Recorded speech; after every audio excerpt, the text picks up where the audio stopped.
Hi friends, ఈరోజు మనం రీసెంట్గా తెలుగులో ఒక మంచి సస్పెన్స్ అండ్ క్రైమ్ థ్రిల్లర్ కాన్సెప్ట్తో వచ్చిన ఆహాలో స్ట్రీమింగ్ అవుతున్న the hunter movie story discuss చేసుకోబోతున్నాం.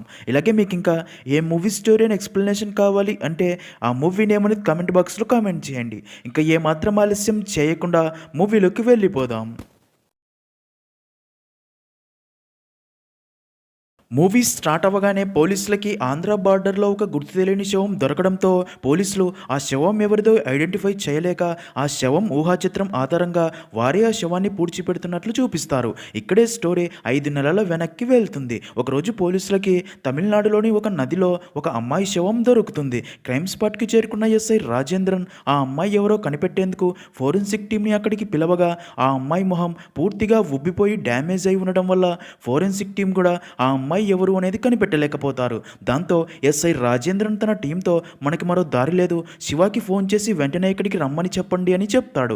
ఇక్కడే మనకి మన మూవీలో మెయిన్ క్యారెక్టర్ అయిన శివ అనే వ్యక్తిని చూపిస్తారు. ఇక్కడే మనకు తెలిసే ఒక విషయం ఏంటంటే శివ ఎంత దారుణంగా డ్యామేజ్ అయిన మొహాన్ని చూసైనా సరే వారి ఊహాచిత్రం గీసే ఫేషియల్ రీకన్స్ట్రక్టెడ్ ఆర్టిస్ట్. అంతేగాక ఇప్పటిదాకా పోలీసులు సాల్వ్ చేయలేని ఎన్నో క్రైమ్ స్టోరీస్కి క్రైమ్ రిపోర్ట్ రాసి ఇచ్చే రైటర్. శివ రాసి ఇచ్చే రిపోర్ట్స్ అన్నీ ఎగ్జాక్ట్ క్రైమ్స్కి దగ్గరగా ఉంటాయి. దాని ఆధారంగానే ఎస్ఐ రాజేంద్రన్ ఇప్పటిదాకా చాలా కేసులు సాల్వ్ చేసి ఉంటాడు. ఇంకా అలా శివ అక్కడికి రాగా రాజేంద్రన్ తనకి విషయం అంతా చెప్పి బాడీని గుర్తుపట్టలేకపోతున్నాం, అందుకే నువ్వు బాడీని చూసి ఫేస్ కాంపోజిట్ చేసి ఇవ్వు అని చెప్పడంతో శివ ఆ ఫేస్ చూసి అమ్మాయి ఫేస్ ఎలా ఉంటుందో ఎగ్జాక్ట్గా గీసి ఇవ్వగా రాజేంద్రన్ తనతో ఆ ప్రకాష్ కేసు గురించి రిపోర్ట్ రాశావా అని అడగ్గా దానికి శివ ఆ క్రైమ్ రిపోర్ట్ తనకి ఇచ్చి మీరు అనుకున్నట్టు రవి హత్యలు చేయలేదు, ప్రకాష్కి బిజినెస్లో ఎక్కువ అప్పులు ఉండటం వల్ల సమస్యని మేనేజ్ చేయలేక ఆన్లైన్లో రంపం ఆర్డర్ చేసి ఫ్యామిలీని మర్డర్ చేసి తర్వాత తను కూడా ఆత్మహత్య చేసుకుని చనిపోయాడు అని ఎగ్జాక్ట్గా జరిగింది చెప్పి వెళ్ళిపోతాడు. సీన్ కట్ చేస్తే శివ అండ్ తన ఫ్రెండ్ మదన్ సాయంత్రం బార్కి వెళ్ళి డ్రింక్ చేస్తూ ఉండగా అప్పుడే శివ మదన్తో నేను మొదటిసారి తనని ఎప్పుడు చూశానరా చెప్పు అని అడగ్గా అది విన్న మదన్ వీడు మళ్ళీ మొదలుపెట్టాడు అని జరిగింది చెప్తాడు. నిజానికి 5 సంవత్సరాల ముందు శివ మూవీస్లో కో డైరెక్టర్గా పనిచేస్తూ ఉండగా అదే మూవీకి అసిస్టెంట్ డైరెక్టర్గా పనిచేయడానికి కావ్య అనే అమ్మాయి వస్తుంది. శివ కావ్యాని మొదటి చూడగానే ఇష్టపడతాడు. ఇంకా కావ్యకి కూడా శివ నచ్చడంతో అలా కొన్ని రోజుల్లోనే ఇద్దరు క్లోజ్ అయ్యి పెళ్లి చేసుకోవాలని ఫిక్స్ అయ్యి అలా పెళ్లి చేసుకుని ఎంతో హ్యాపీగా కారులో వెళ్తూ ఉండగా అప్పుడే యాక్సిడెంట్ అయ్యి కావ్య అక్కడికక్కడే చనిపోగా ఆ యాక్సిడెంట్లో శివ తలకి బలమైన గాయం అవ్వడంతో అప్పటి నుండి శివ ఎక్కువ స్ట్రెస్కి లోనైతే తన మైండ్ ఒక నిమిషం పాటు తనకి కళ్ళు కనిపించకుండా ప్యారలైజ్ అయినట్టు కదలకుండా బ్లాంక్గా ఉండిపోతూ ఉంటాడు. ఇంకా యాక్సిడెంట్ తర్వాత దాదాపు 2 సంవత్సరాల దాకా కావ్య గురించి ఆలోచిస్తూ బాధపడుతూ డ్రింక్ చేస్తూ ఇప్పటికీ అదే యాక్సిడెంట్ అయిన కారులో పడుకుంటూ ఉంటాడు. ఇదిలా ఉంటే మరో పక్క అర్ధరాత్రి ఒక గుర్తు తెలియని వ్యక్తి శ్మశానంలోకి వెళ్ళి ఒక అమ్మాయి సమాధిని తవ్వి ఆ అమ్మాయి డెడ్ బాడీ ఒక బ్లాక్ కలర్ వ్యాన్లో తీసుకుని వెళ్ళినట్లు చూపిస్తారు. ఇంకా అలా కాసేపటికే అదే బ్లాక్ వ్యాన్ పోలీస్ స్టేషన్ ముందు ఆపి గుర్తు తెలియని వ్యక్తి ఒక పెద్ద అట్టపెట్టే బాక్స్ పోలీస్ స్టేషన్ ముందు పెట్టి వెళ్ళిపోతాడు. ఇంకా మరుసటి రోజు ఉదయం పోలీస్ స్టేషన్ ముందు ఉన్న ఆ బాక్స్ని చూసిన హెడ్ కానిస్టేబుల్ భాస్కర్ దగ్గరికి వెళ్ళి ఆ బాక్స్ ఓపెన్ చేసి అందులో దృశ్యం చూసి షాక్ అయ్యే గట్టిగా ఎస్ఐ రాజేంద్రన్ని అక్కడికి పిలుస్తాడు. నిజానికి ఆ బాక్స్లో పూర్తిగా కాలిపోయిన మనిషి కాళ్ళు అలాగే ఒక సగం కాలిన మాస్క్ కూడా ఉంటుంది. అది చూసిన రాజేంద్రన్కి ఇంత దారుణంగా ఎవరు చేశారో ఇంతకీ ఆ బాడీ ఎవరితో ఎలా కనిపెట్టాలని ఆలోచనల్లో పడగా అప్పుడే రాజేంద్రన్కి తెలిసే మరో షాకింగ్ విషయం ఏంటంటే మరో 2 పోలీస్ స్టేషన్ల దగ్గర ఒక పోలీస్ స్టేషన్ దగ్గర సేమ్ బాక్స్లో కాలిపోయిన చేతులు అండ్ మాస్క్, మరో ప్లేస్లో సేమ్ బాక్స్లో అలాగే కాలిపోయిన బాడీ అండ్ మాస్క్ ఉన్నాయని తెలుస్తుంది. ఇంకా ఈ విషయం కాస్త మీడియాకి తెలిసి సిటీ మొత్తం ఒక్కసారిగా ఉలిక్కి పడుతుంది. ఇంకా దొరికిన బాడీ పార్ట్స్ అన్ని ఫోరెన్సిక్ చేశాక మార్చురీకి పంపుతారు. తల దొరక్కపోవడంతో ఆ బాడీ ఎవరితో కనిపెట్టడం పోలీసులకి ఛాలెంజింగ్గా మారుతుంది. ఇంకా ఎస్ఐ రాజేంద్రన్ శివాకి ఫోన్ చేసి మార్చురీ దగ్గరికి రమ్మని చెప్పి అక్కడి డాక్టర్తో ఏమైనా తెలిసిందా అని అడగ్గా దానికి డాక్టర్ ఆ బాడీ ఒక ముస్లిం అబ్బాయిది అని తెలుస్తుంది. ఎలా అంటే తనకి సున్నీ చేశారు, మిగతాదంతా బాడీకి ఎగ్జామినేషన్ పూర్తయ్యాకే చెప్పగలమంటాడు. అప్పుడే శివ అక్కడికి రాగా రాజేంద్రన్ తనతో ఈ కేసులో నీ సహాయం నాకు ఖచ్చితంగా కావాలి, డాగ్ ద్వారా కూడా లీడ్ దొరకకూడదు అని బాడీ మొత్తం పెర్ఫ్యూమ్ చల్లారు, వెళ్ళి ఒకసారి బాడీ చూడు ఏదైనా క్లూ దొరుకుతుందేమో అని చెప్పగా శివ వెళ్ళి బాడీ పార్ట్స్ అన్ని చూసి తల ప్లేస్లో మాస్క్ పెట్టి ఫొటోస్ తీసుకుని బయటికి వచ్చి రాజేంద్రన్తో బాడీని పార్ట్స్గా చేసి పోలీస్ స్టేషన్ ముందే పెట్టాడు అంటే కిల్లర్ మీకు ఏదో చెప్పాలి అనుకుంటున్నాడు అనిపిస్తుంది అని చెప్పి అక్కడ నుండి వెళ్ళిపోతాడు. తర్వాత శివ ఆ బాడీ ఫొటోస్ అన్ని చూస్తూ ఇది ఎవరు చేశారా అని ఆలోచిస్తూ ఉండగా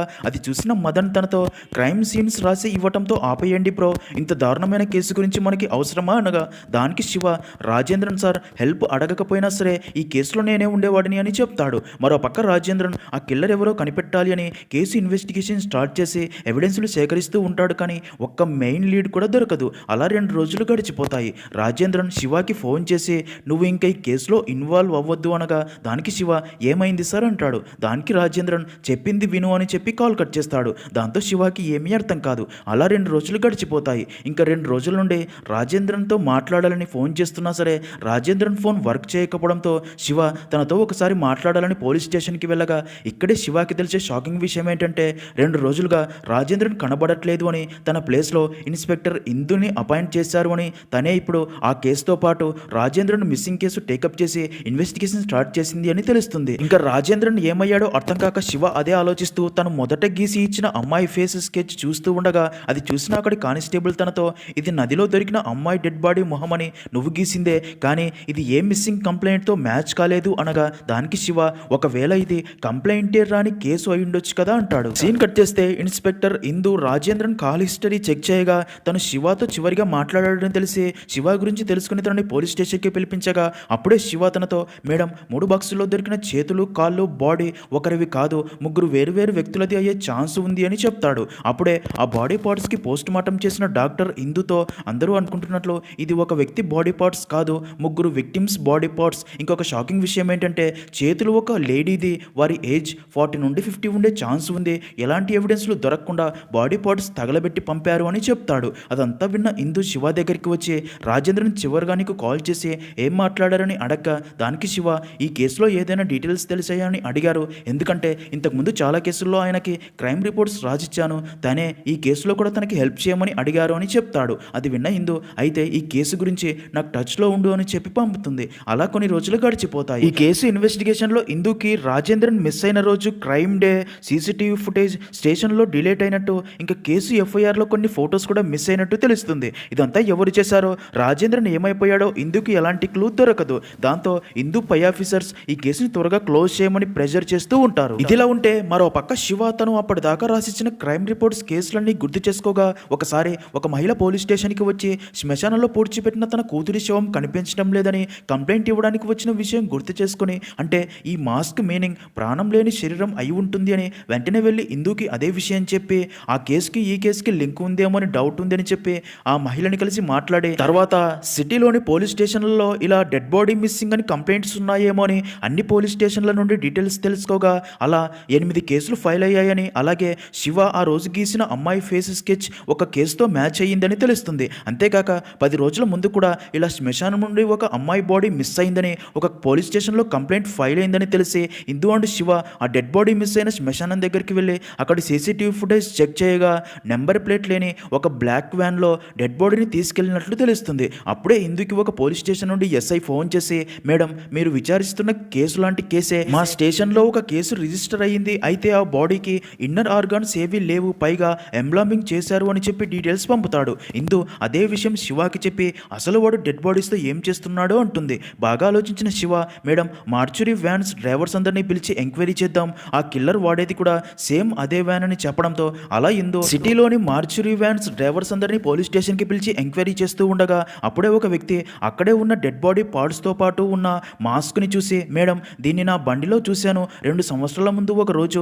నేను డ్యూటీకి వెళ్ళలేదు, యాక్టివ్ డ్రైవర్స్ కావాలి అని మా డ్రైవర్స్ గ్రూప్లో మెసేజ్ చేయగా ఒక అతను వచ్చాడు, తనే ఈ మాస్క్ నా బండిలో మర్చిపోయాడు, ఒక వారం తర్వాత వచ్చి గొడవ చేసి మరి ఈ మాస్క్ తీసుకెళ్లాడు అని చెప్తాడు. అదంతా విన్న ఇందు తను చెప్పిన డీటెయిల్స్ ఆధారంగా తన పేరు కైలాసం అని తెలిసి తన ఫోన్ నెంబర్ని ట్రేస్ చేయమని తన టీంతో చెప్తుంది. ఇంకా అదే రోజు రాత్రి ఇందు కైలాసం ఫోన్ లొకేషన్ ట్రేస్ చేసి వెళ్ళి తనని దూరం నుండి ఫాలో అవుతూ అలా తన ఇంటి దాకా వెళ్తారు. అక్కడే వారికి ఆ వ్యాన్ కూడా కనిపించడంతో ఇదంతా చేస్తుంది కైలాసమే అని క్లారిటీ వస్తుంది. దాంతో తనని పట్టుకోవాలని తన ఇంట్లోకి వెళ్ళి కైలాసంని పట్టుకోబోగా కైలాసం ఇందుని తోసేసి అక్కడ నుండి తప్పించుకొని పారిపోతాడు. అయితే ఆ ఇంట్లో దృశ్యం చూసిన ఇందు అండ్ టీం మైండ్ బ్లాక్ అయ్యి షాక్లో ఉండిపోతారు. ఎందుకంటే అక్కడ రూమ్లో చాలా మంది అమ్మాయిల డెడ్ బాడీస్ ఎంబ్లామింగ్ చేయబడి ఉంటాయి. మరో పక్క అప్పుడే అటుగా వెళ్తున్న శివ కైలాసంని చూసి తనని పట్టుకోబోగా కైలాసం శివ తల మీద కొట్టగానే తన మైండ్ స్ట్రెస్కి లోనై కళ్ళు కనిపించకుండా అలా బ్లాంక్గా ఉండిపోవడంతో కైలాసం అక్కడ నుండి పారిపోతాడు. అప్పుడే భాస్కరుడు ఇందు అక్కడికి అక్కడికి రాగా శివ వారితో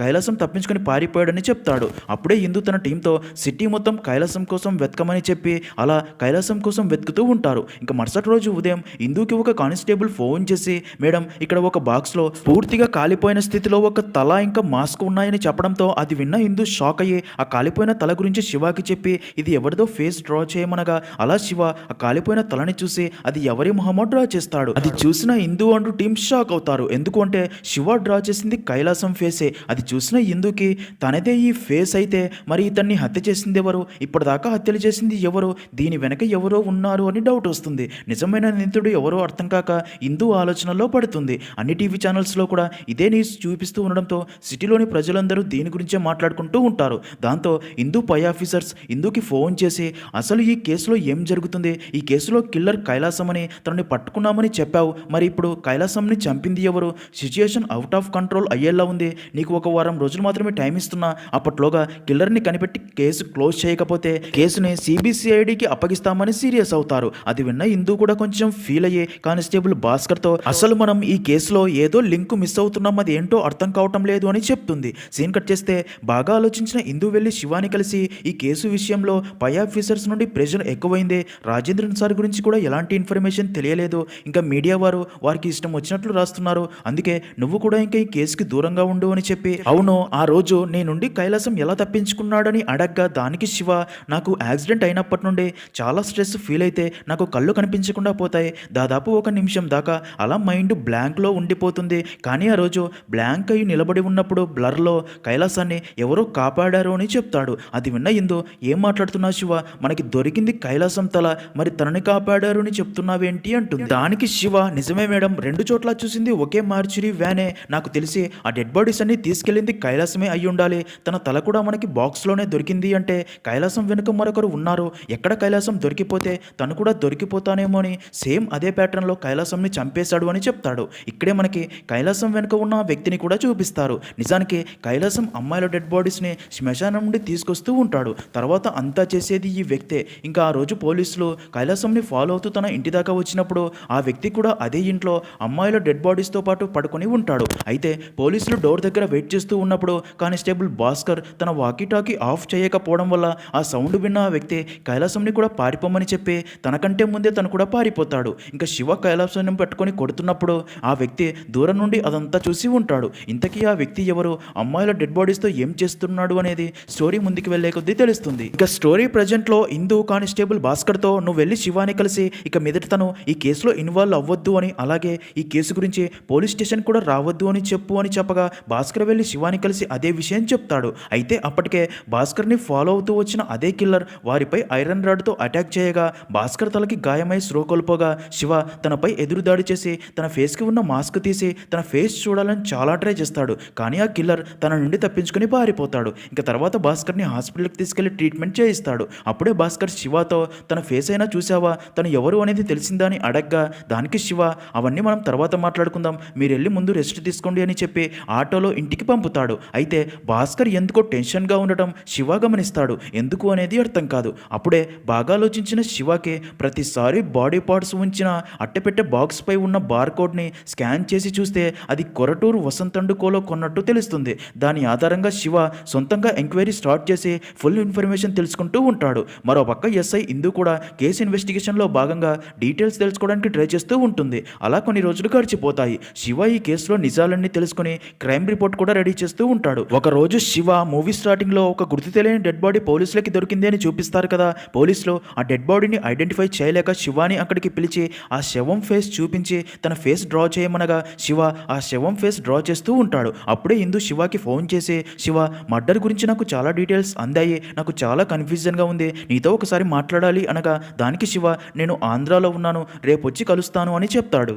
సీన్ కట్ చేస్తే మరుసటి రోజు ఉదయం శివ వెళ్ళి ఇందుని కలిసి, మేడం కిల్లర్ ఎవరో కనిపెట్టేశాను, ముందు మీరు ఈ కేసు క్రైమ్ రిపోర్ట్ చదవండి, మీకు అన్ని నిజాలు తెలుస్తాయి, నేను బయట వెయిట్ చేస్తాను అని చెప్పి వెళ్ళిపోగా ఇందు శివ రాసిన క్రైమ్ రిపోర్ట్ చదవడం స్టార్ట్ చేస్తుంది. ఇక్కడే స్టోరీ ఫ్లాష్ బ్యాక్లోకి వెళ్తుంది. ఇక్కడే మనకి కల్కి అనే ఒక మహిళని చూపిస్తారు. కల్కి ఎలైడ్ అనే ఒక హాస్పిటల్లో లేబర్ అండ్ డెలివరీ నర్స్గా పనిచేస్తూ ఉంటుంది. తనకి అదిని అనే 12 సంవత్సరాల కూతురు కూడా ఉంటుంది. కల్కికి తన కూతురు అదిని అంటే ప్రాణం, అలాగే అదినికి కూడా తన అమ్మంటే చాలా ఇష్టం. ఇంకా అదినికి ఒక కోరిక ఉంటుంది, ఎప్పటికైనా తమకంటూ ఒక పెద్ద అపార్ట్మెంట్లో సొంత ఫ్లాట్ ఉండాలి అని. అదే విషయం తన అమ్మకి ఎప్పుడూ చెప్తూ ఉంటుంది. ఇంకా అలా కల్కి తన కూతురు అదినిని ఏ కష్టం లేకుండా పెంచుతూ ఉంటుంది. ఇలా ఉండగా ఒకరోజు కల్కి అదినితో, ఈరోజు స్కూల్లో టీచర్ నిన్ను తిట్టారంట, ఏం జరిగిందని అడగ్గా దానికి అదిని, అమ్మ teacher good touch bad touch గురించి నేర్పించారు, ఎవరైనా మిమ్మల్ని అక్కడ ఇక్కడ టచ్ చేస్తే అమ్మతో చెప్పాలి అన్నారు, దానికి నేను టచ్ చేస్తే అమ్మతో చెప్పినట్లుగా టచ్ చేయకూడదు అని బాయ్స్తో కూడా చెప్పొచ్చు కదా మేడం అని అడిగాను, అందుకే టీచర్ నన్ను తిట్టింది అని చెప్పగా అది విన్న కల్కి వెంటనే టీచర్కి ఫోన్ చేసి, టీచర్ అదిని కరెక్ట్గానే కదా అడిగింది, అందులో తప్పేముంది అని చెప్తుంది. అలా కొన్ని రోజులు గడిచిపోతాయి. ఒకరోజు అదిని స్కూల్కి వెళ్లే ముందు కల్కితో, అమ్మ రేపే నా బర్త్డే, నాకు ఏ గిఫ్ట్ ఇవ్వబోతున్నావని అడగ్గా దానికి కల్కి అది సర్ప్రైజ్, రేపు నీకే తెలుస్తుంది అని చెప్పి స్కూల్కి పంపుతుంది. నిజానికి కల్కి అదిని కోరిక అయిన తన సొంత ఫ్లాట్ కొని ఫ్లాట్లోని వస్తువులన్నీ తీసుకెళ్లి పెట్టి అదిని స్కూల్ నుండి ఇంటికి రాగానే రాత్రి తనకి సర్ప్రైజ్ ఇవ్వాలి అని వెయిట్ చేస్తూ ఉండగా ఇక్కడే అదిరిపోయే ట్విస్ట్ ఏంటంటే అప్పుడే ఒక నర్సు ఫోన్ చేసి, మేడం అదిని మీ కూతురే కదా, తనకి యాక్సిడెంట్ అయింది, వెంటనే జీజీ హాస్పిటల్కి తీసుకెళ్తున్నాం రండి అనగా అది విన్న కల్కి షాక్ అయ్యే తనని ఎలైడ్ హాస్పిటల్కి తీసుకురండి, నేను అదే హాస్పిటల్లో పనిచేస్తాను అని చెప్పడంతో అలా తనని ఎలైడ్ హాస్పిటల్కి తీసుకుని రాగా అక్కడి డాక్టర్స్ తనకి చెకప్ చేసి డాక్టర్ కల్కి దగ్గరికి వచ్చి, తలకి బలమైన గాయమైంది, హెమటోమా ఆన్ హెర్ బ్రెయిన్, ఒక సర్జరీ చేయాలి, మా ప్రయత్నం మేము చేస్తాం, మీరు ఆ దేవుణ్ణి ప్రార్థించండి అని చెప్తాడు. అది విన్న కల్కి ఎమోషనల్ అవ్వగా తన ఫ్రెండ్ సరిత తనకి ధైర్యం చెప్తుంది. కల్కి సరితని అక్కడే ఉండమని చెప్పి చర్చికి వెళ్ళి అదినికి ఏం కాకుండా కాపాడమని ప్రార్థిస్తుంది. అప్పుడే సరిత కల్కి ఫోన్ చేసి అదిని చనిపోయిందంట అని చెప్పడంతో అది విన్న కల్కి ఫుల్గా ఎమోషనల్ అయ్యి మార్చురీలో ఉంచిన అదిని డెడ్ బాడీని చూసి బాగా ఏడుస్తుంది. అయితే అప్పుడే అదిని సడన్గా ఊపిరి తీసుకోవడం చూసిన కల్కి షాక్ అయ్యి అదిని బ్రతికే ఉందని వెంటనే ఆ హాస్పిటల్ డాక్టర్స్ దగ్గరికి తీసుకెళ్లి అదిని ఊపిరి తీసుకుంది, తను చనిపోలేదు, మీరు ఎలా తనని మార్చురీలో ఉంచారని గొడవ చేయగా దానికి ఆ హాస్పిటల్ ఓనర్ అండ్ డాక్టర్ అయిన మహేష్ కల్కితో, నువ్వు కూడా ఇదే హాస్పిటల్లో నర్సుగా పనిచేస్తున్నావు కదా, మేము చెప్పేది నిజం, తను చనిపోయిందని ఇంత చెప్పినా సరే కల్కి వినకపోవడంతో మనం లోపలికి వెళ్ళి మాట్లాడుకుందాం, ఇక్కడ గొడవ చేయకు అంటారు. అది విన్న కల్కి, అంటే మీరు మీ హాస్పిటల్ పేరు దెబ్బతింటుంది అని ఇలా చేస్తున్నారా, అంటే మీరే నా కూతుర్ని ఏదో చేసేశారు, మిమ్మల్ని వదిలిపెట్టాను అని అదిని డెడ్ బాడీని అక్కడే ఉంచి పోలీస్ స్టేషన్కి వెళ్ళి ఎస్ఐ రాజేంద్రన్కి కంప్లైంట్ ఇవ్వగా రాజేంద్రన్ వెంటనే మహేష్కి ఫోన్ చేసి, ఏంటి సార్ మీ హాస్పిటల్ కంపు పోలీస్ స్టేషన్ దాకా వచ్చింది అంటాడు. దానికి మహేష్, మమ్మల్ని ఈ ప్రాబ్లం నుండి మీరే ఎలాగైనా కాపాడాలి సార్, మీకు ఏం కావాలంటే అది ఇస్తాము అంటాడు. దానికి రాజేంద్రన్, అయితే మార్చురీ మొత్తం తగలబెట్టండి, అప్పుడు డెడ్ బాడీస్ అన్ని కాలిపోవటం వల్ల అప్పుడు ఆ కల్కి ఏం ప్రూవ్ చేయలేదు అని చెప్పడంతో అలా పోలీసులతో కలిసి మార్చురీని తగలబెట్టడంతో అందులోని డెడ్ బాడీస్ అన్ని కాలిపోతాయి. దాంతో రాజేంద్రన్ అది షార్ట్ సర్క్యూట్ వల్ల జరిగింది అని కేసుని కూడా క్లోజ్ చేస్తాడు. ఇంకా అప్పుడే అక్కడికి వచ్చిన కల్కి పూర్తిగా కాలిపోయిన అదిని డెడ్ బాడీని చూసి గుండెలు పగిలేలా ఏడుస్తుంది. ఆ బాధ తట్టుకోలేక తమ కొత్త ఫ్లాట్ అపార్ట్మెంట్ నుండి కిందికి దూకి చనిపోయినట్లు చూపిస్తారు. ఇక స్టోరీ ప్రజెంట్ లో అదంతా చదివిన ఇందు శివతో, నువ్వు రాసిందంతా నిజమే శివ, నా విచారణలో ఆ దొరికిన body parts hospital dean Mahesh, తన భార్య నిర్మల ఇంకా అస్లాంవి, కల్కి చనిపోతే మరి ఇదంతా చేస్తుంది ఎవరై ఉంటారు అనగా దానికి శివ, ఇదంతా చేస్తుంది కల్కియే, తను సూసైడ్ చేసుకుంది కానీ తను చనిపోవడం ఎవరు చూడలేదు, తను పక్కగా బ్రతికే ఉంది, తన కూతురి చావుకి కారణమైన అందరినీ చంపుతూ ఉండాలి అంటాడు. దానికి ఇందు, హాస్పిటల్ డీన్ మహేష్ కొడుకు అశ్వంత్ కూడా కొన్ని రోజులుగా కనబడటం లేదు అనగా దానికి శివ, ఒకవేళ అశ్వంత్కి కూడా ఈ కేసుతో సంబంధం ఉండొచ్చు, నెక్స్ట్ కల్కి టార్గెట్ రాజేంద్రన్ సార్ ఇంకా అశ్వంత్ అని చెప్పి వారి కోసం సిటీ మొత్తం వెతుకుతూ ఉంటారు. ఇంకా అదే రోజు రాత్రి ఇందుకి ఎస్ఐ రాజేంద్రన్ ఫోన్ ఆన్ అయ్యింది అని తెలియటంతో లొకేషన్ ట్రేస్ చేసి తన టీంతో అక్కడికి బయలుదేరుతుంది. ఇంకా ఇది తెలిసిన కానిస్టేబుల్ భాస్కర్ ఫుల్గా టెన్షన్ పడుతూ జరిగింది గుర్తు చేసుకుంటాడు. ఇక్కడే రివీల్ అయ్యే మైండ్ బ్లాక్ అయ్యే ట్విస్ట్ ఏంటంటే అదిని చావు తర్వాత కల్కి దగ్గర సంతకం తీసుకోవడానికి వెళ్ళిన భాస్కర్ కల్కి సూసైడ్ చేసుకోవడం చూసి చాలా బాధపడతాడు. అలా కొన్ని సంవత్సరాలు గడిచిపోతాయి. నిజానికి కల్కి చనిపోయి ఉండదు, కోమాలోకి వెళ్ళిపోయి ఉంటుంది. ఇంకా అలా కల్కి కోలుకుంది అని తెలుసుకున్న భాస్కర్ వెళ్ళి తనని కలిసి, నన్ను క్షమించు కల్కి, తప్పు చేయటమే పాపం కాదు, అది తప్పు అని తెలిసినా ఏమీ చేయలేకపోవడం కూడా పాపమే, అదే నేను చేశాను, దీనంతటికీ కారణం ఎవరో తెలుసా, హాస్పిటల్ డీన్ మహేష్, తన భార్య నిర్మల, వారి కొడుకు అశ్వంత్, అక్కడ పనిచేసే కైలాసం, అస్లాం ఇంకా ఎస్ఐ రాజేంద్రన్ అని జరిగింది చెప్తాడు. నిజానికి అదే హాస్పిటల్లో డాక్టర్గా పనిచేసే డీన్ కొడుకు అశ్వంత్కి నీక్రోఫీలియా, అందుకే చనిపోయిన ఆడవారి డెడ్ బాడీస్తో తన కోరిక తీర్చుకుంటూ తృప్తి పొందుతూ ఉంటాడు. నిజానికి ఇది మొదటి నుండి అదే తప్పు చేస్తున్న కైలాసంని చూసే అశ్వంత్ కూడా మొదలుపెట్టి అలా మార్చురీకి వచ్చే ఆడవారి డెడ్ బాడీస్ పై తమ కామకోరిక తీర్చుకుంటూ ఉంటారు. ఇంకా అది గమనించిన అస్లాం వారు తప్పు చేస్తున్నప్పటి సీసీటీవీ ఫుటేజ్ వారికి చూపించి బెదిరించడంతో అశ్వంత్ తనకి అడిగినప్పుడల్లా డబ్బు ఇస్తూ మేనేజ్ చేయడంతో ఈ తప్పు బయటికి తెలియదు. ఇంకా ఆ రోజు అదిని హార్ట్ బీట్ నిజంగానే ఆగిపోవడంతో డీన్ మహేష్ అదిని డెడ్ బాడీని మార్చురీలో ఉంచగా యాజ్ యూజువల్గా మొదట అశ్వంత్ ఫేస్కి మాస్క్ వేసుకొని చిన్నపిల్లాని చూడకుండా అదిని డెడ్ బాడీతో కూడా తన కోరిక తీర్చుకుంటాడు. ఇంకా తర్వాత కల్కి ఏదో తప్పు జరిగిందని గొడవ చేయడంతో డీన్ మహేష్ నిజం ఎక్కడ బయటపడుతుందో అని రాజేంద్రన్కి అశ్వంత్కి నీక్రోఫీలియా అని జరిగిందంతా చెప్పి ప్రాబ్లం నుండి కాపాడమనగా రాజేంద్రన్ మార్చురీ తగలబెట్టమని చెప్పి అలా అంతా చేసి ఉంటారు. అదంతా విన్న కల్కి తప్పు చేసిన వారికి శిక్ష పడాల్సిందే అని ఫిక్స్ అయ్యి అలా కల్కి భాస్కర్ అండ్ సరిత కలిసి ప్లాన్ వేస్తారు. మరో పక్క అశ్వంత్ తన కామ కోరిక తీర్చుకోవడానికి కైలాసంతో కలిసి శ్మశానంలో పూడ్చిపెట్టిన అమ్మాయిల డెడ్ బాడీస్ తెప్పించుకొని మరి వాటితో ఎంజాయ్ చేస్తూ తన కోరిక తీర్చుకుంటూ ఉంటాడు. అలా కొన్ని రోజుల తర్వాత కైలాసం మార్చురీ వ్యాన్ నడపడం చూసిన వాళ్ళు సేమ్ అలాంటి వ్యానే రెడీ చేసి మొదట హాస్పిటల్ డీన్ మహేష్ తన భార్య నిర్మల అస్లాంని కిడ్నాప్ చేసి వారికి మత్తు ఇంజెక్షన్ ఇచ్చి వారి డెడ్ బాడీస్ తగలబెట్టి అలా బాడీ పార్ట్స్ అట్టపెట్టెల్లో పెట్టి పోలీస్ స్టేషన్ ముందు ఉంచుతారు. ఎందుకు అంటే రాజేంద్రన్ అక్కడ సీసీటీవీ ఫుటేజ్ చూస్తే ఆ వ్యాన్ని చూసి అది చేసింది కైలాసం అని అనుకుంటాడు అని, తమ మీద అనుమానం రాదు అని. అయితే రాజేంద్రన్ ఆ అట్టపెట్టె మీద ఉన్న బార్ కోడ్ చెక్ చేయగా అవి కానిస్టేబుల్ భాస్కర్ ఇంటి అడ్రస్ చూపించడంతో రాజేంద్రన్కి డౌట్ వచ్చి తనని కొట్టి నువ్వు దొరికిపోతే ఈ కేసులో నేను కూడా దొరికిపోతాను అని తనని చంపబోగా కల్కి రాజేంద్రన్కి మత్తు ఇంజెక్షన్ ఇచ్చి తనని కిడ్నాప్ చేసి సీక్రెట్ ప్లేస్లో దాస్తారు. తనని చివరిగా చంపాలి అనుకుంటారు. ఎందుకు అంటే అశ్వంత్ అండ్ కైలాసం కంటే ముందే చంపితే పోలీస్ డిపార్ట్మెంట్ ఈ కేసుని సీరియస్గా తీసుకుంటుంది, తర్వాత అశ్వంత్ అండ్ కైలాసం తప్పించుకుంటారు అని. ఇంకా ఆ రోజు పోలీసులు కైలాసంని ఫాలో అయ్యి తనని పట్టుకుంటే తమ రివెంజ్ తీరదు అని భాస్కర్ కావాలనే వాకీ టాకీ ఆన్లో ఉంచి ఆ సౌండ్ లోపల ఉన్న అశ్వంత్ అండ్ కైలాసం విని పారిపోయేలా చేసి ఉంటాడు. ఇంకా శివ కైలాసాన్ని పట్టుకోవాలని చూసి తన మైండ్ బ్లాంక్ అయ్యాక తనని తీసుకెళ్లింది కల్కినే, తనకి హెల్ప్ చేసింది భాస్కరే అయ్యి ఉంటాడు. ఇంకా స్టోరీ ప్రజెంట్ లో ఇందు తన టీంతో రాజేంద్రన్ ఫోన్ లొకేషన్ ట్రేస్ చేసి అక్కడికి వెళ్ళగా ఇక్కడే ట్విస్ట్, అక్కడ పూర్తిగా కాలిపోయిన ఒక తలతో పాటు రాజేంద్రన్ ఫోన్ ఉంటుంది. అదంతా చూసిన భాస్కర్ తను లేకుండా కల్కి అండ్ సరిత ఇలా ఎందుకు చేశారు, ఎక్కడికి వెళ్ళారు అని ఆలోచనలో పడతాడు. ఇంకప్పుడే ఇందు ఆ తల ఎవరిదో కనిపెట్టాలి అని శివాని అక్కడికి పిలిపించి ఆ కాలిపోయిన తలని చూసి తన ఫేస్ డ్రా చేయమనగా శివ ఫేస్ డ్రా చేస్తూ జరిగింది గుర్తు చేసుకుంటాడు. నిజానికి ఆ రోజు రాత్రి శివ తన మైండ్ బ్లాంక్ అయ్యి ఉండగా కైలాసంని తీసుకెళ్లింది భాస్కరే అని బ్లర్గా చూసి డౌట్తో ఆ రోజు నుండి భాస్కర్ని ఫాలో అవుతూ ఒకరోజు భాస్కర్ ఒక పాడుబడ్డ ఇంట్లోకి వెళ్ళి రావడం చూసి భాస్కర్ వెళ్ళిపోయాక అక్కడికి వెళ్ళి చూడగా అక్కడ రాజేంద్రన్ని బంధించి ఉంటారు. రాజేంద్రని శివాని చూసి తన కట్లు విడిపించి కాపాడమనగా శివ తనని కాపాడబోతాడు. అయితే అప్పుడే కల్కి అక్కడికి వచ్చి వారు చేసిందంతా చెప్పి ఆడవారి శవాలతో కామం తీర్చుకునే వారికి సపోర్ట్ చేసే ఇలాంటి వారిని ఏం చేద్దాం చెప్పు అనగా శివకి కూడా కోపం వచ్చి